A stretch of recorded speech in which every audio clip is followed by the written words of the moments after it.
Bonjour tout le monde, bienvenue dans ce nouvel épisode du Récap Crypto. Comme tous les lundis, on va revoir ensemble les principales actualités qui ont marqué la semaine passée dans le monde des crypto-monnaies. Au programme, on va aborder le lancement de l'Apecoin, la crypto-monnaie associée à la collection de NFT Bored Ape Yacht Club. On va également parler de ces grands géants qui se lancent dans le métaverse, encore une fois. Et enfin, une petite rubrique mix pêle-mêle d'informations à retenir et notamment un petit peu d'autopromotion sur la sortie du livre de Cryptos. Donc je vous invite à rester jusqu'à la fin. Bref, rentrons sans plus tarder dans le vif du sujet. C'est parti!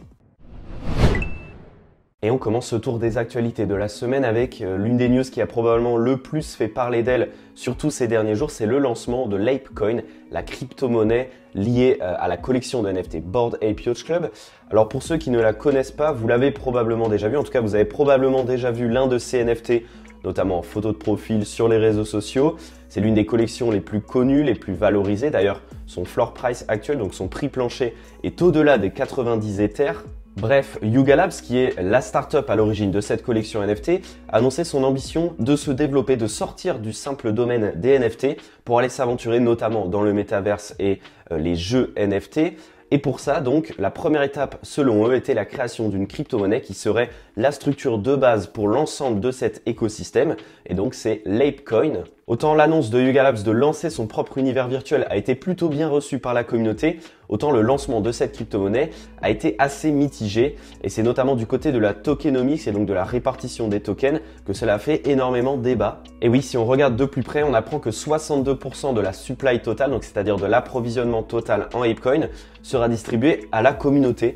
Autrement dit, si vous êtes détenteur d'un Bored Ape ou d'un Mutant Ape, vous recevrez et vous partagerez donc 62% de la supply totale. C'est énorme et d'ailleurs 15% ont déjà été distribués hier via un airdrop à l'ensemble de ces détenteurs. Et c'est justement cet aspect même de la tokenomics qui a énormément fait débat et qui a été pointé du doigt par les potentiels investisseurs, craignant d'être ce que l'on appelle une exit liquidity, c'est-à-dire que en achetant le token plus tard sur les plateformes d'échange telles que Binance ou encore Coinbase, il permettrait à ceux qui ont reçu l'airdrop en amont de vendre leur position. Outre les débuts assez mitigés et qui font débat de l'Apecoin, d'autres projets sont actuellement en cours du côté de Yuga Labs. On parle notamment d'un jeu NFT dans le métaverse qui devrait s'appeler Meta RPG. Donc on ne sait pas grand chose sur celui-ci, si ce n'est que son système monétaire reposerait sur l'Apecoin. D'ailleurs, cette information corrobore avec une autre news qui est que la collection Bored Ape Yacht Club a annoncé son partenariat avec Animoca Brands, qui est l'un des studios de jeux NFT les plus connus.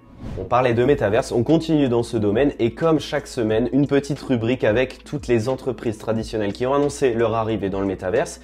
Et cette semaine, on accueille deux nouveaux géants, à savoir HSBC et American Express. Commençons par American Express, qui est d'ailleurs, si vous ne le saviez pas, le deuxième processeur de paiement le plus important au monde et qui a annoncé son ambition de se lancer dans le métaverse. Pour le moment, rien de bien nouveau par rapport aux autres acteurs de la finance traditionnelle qui ont également annoncé se lancer dans le métaverse auparavant. On n'en sait pas beaucoup plus sur leurs véritables ambitions, si ce n'est qu'ils souhaitent continuer à proposer leurs solutions de paiement et leurs services bancaires au sein du métaverse. On parle également d'un service de conciergerie, c'est-à-dire d'un potentiel portefeuille numérique pour stocker ses actifs dans ces univers virtuels, et enfin d'une éventuelle plateforme d'échange de NFT. Concernant le géant bancaire HSBC, déjà c'est un petit peu plus clair puisqu'ils ont annoncé l'achat d'un morceau de terre dans le jeu blockchain The Sandbox. Alors à quoi est-ce que cela va leur servir ? Eh bien, ils ont annoncé que cette parcelle de terre leur permettra de se connecter et d'interagir avec des amateurs de sport, d'e-sport et de jeux vidéo. Comme l'annonce The Sandbox, c'est un pas de plus vers l'adoption du métaverse et cela témoigne de l'intérêt grandissant des institutions financières concernant cette nouvelle technologie florissante. On enchaîne et on va maintenant parler de la blockchain Terra. D'ailleurs, vous n'avez plus du tout d'excuses pour ne pas connaître comment fonctionne cet écosystème puisque nous avons publié la semaine dernière une vidéo sur la chaîne YouTube de Cryptos qui vous explique complètement comment fonctionne l'écosystème Terra, comment fonctionne son token Luna, comment fonctionne également le stablecoin algorithmique l'UST. Donc tous ceux qui n'ont pas encore vu cette vidéo, je vous invite à aller la voir. Ça vous permettra d'ailleurs de mieux comprendre ce que je vais expliquer tout de suite. Alors pourquoi est-ce que la blockchain Terra a donc fait l'actualité cette semaine ? Eh bien tout simplement parce que son PDG, en tout cas le PDG de la fondation Terra, a annoncé que le stablecoin UST serait désormais assuré à hauteur de 10 milliards de dollars. Alors pourquoi avoir fait le choix d'avoir une réserve en Bitcoin? Eh bien tout simplement pour deux facteurs. Tout d'abord pour apporter une sécurité supplémentaire au fonctionnement de ce stablecoin algorithmique qu'est l'UST. Et pour une seconde raison, c'est pour avoir une réserve de fonds décentralisée pour l'écosystème Terra. Notons qu'il s'agit de la deuxième fois que la fondation Terra opère une consolidation de son stablecoin algorithmique. La dernière fois, on en avait déjà parlé ensemble, ça avait été à hauteur de 1,1 milliard de dollars en token Luna qui avait été injecté dans les réserves pour pallier à l'engouement croissant autour du stablecoin UST, et ce qui avait permis d'ailleurs de rassurer énormément les investisseurs. À l'heure actuelle, l'UST est classé au 14e rang des crypto-monnaies les plus capitalisées du marché. Son succès est majoritairement dû au protocole Anchor qui propose des rendements stables à hauteur de 19,5%. C'est les plus hauts rendements proposés pour une stratégie simple de staking sur stablecoin. Depuis le début de ce conflit entre la Russie et l'Ukraine, nous abordons ce sujet dans chaque épisode du Récap Crypto. Vous le savez probablement, au début du conflit, le gouvernement ukrainien avait lancé un appel aux dons, et notamment aux dons en crypto-monnaie. Pour ça, ils avaient publié plusieurs adresses sur leur compte Twitter. À partir de là, des milliers de dons avaient afflué vers ces adresses, ce qui leur avait permis de lever tout de même près de 60 millions de dollars. On avait vu ensemble la semaine dernière comment est-ce qu'ils avaient exploité ces 60 millions de dollars, notamment pour l'armement et pour l'aide humanitaire. Et donc lundi de la semaine dernière, le ministère ukrainien de la transformation digitale a annoncé en partenariat avec les plateformes FTX et Everstake le lancement d'un site internet baptisé Aid for Ukraine qui vise à globaliser, à centraliser les dons en crypto-monnaie pour le gouvernement ukrainien. Sur son site internet, Aid for Ukraine a déclaré que cette initiative devrait rassurer les potentiels donateurs puisqu'un site internet officiel est beaucoup plus sécurisant. Ça devrait donc évidemment accélérer le processus de donation vers l'Ukraine. Ils ont également ajouté que l'ensemble des dons qui seront effectués via cette plateforme iront aux forces armées du pays ou alors aux populations nécessitant une aide humanitaire. Nous nous en doutions déjà depuis plusieurs mois et d'ailleurs ce n'était plus vraiment un secret, mais Mark Zuckerberg a annoncé cette semaine l'arrivée officielle des NFT sur le réseau social Instagram. Vous le savez probablement, en octobre dernier, le créateur de Facebook, Mark Zuckerberg, avait opéré un virage complet vers le métaverse en rebaptisant sa société en Meta. Meta bien entendu en référence au métaverse.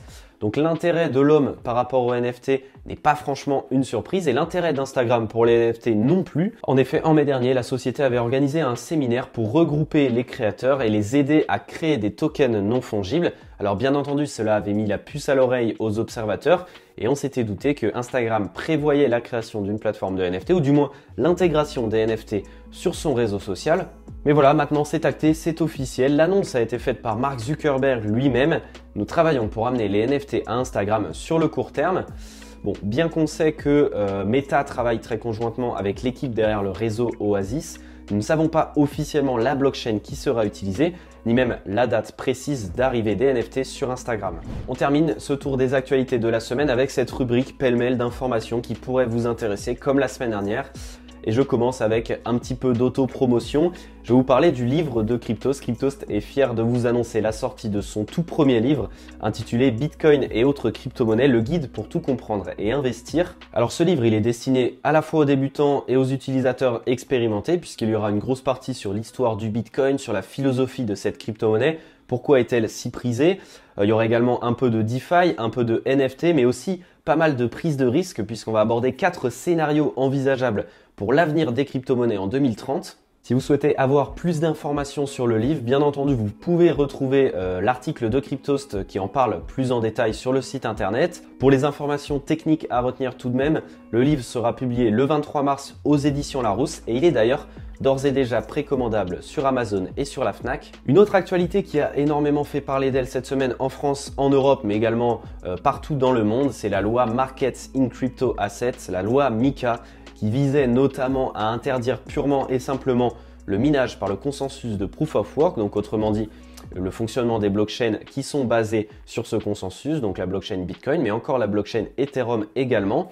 Bref, le résultat a été que finalement la majorité a voté contre cette loi, mais on n'est pas passé loin de la catastrophe. Si ça vous intéresse, en tout cas si vous voulez avoir plus d'informations sur cet épisode MiCA, n'hésitez pas à retrouver la vidéo de Valentin à ce sujet.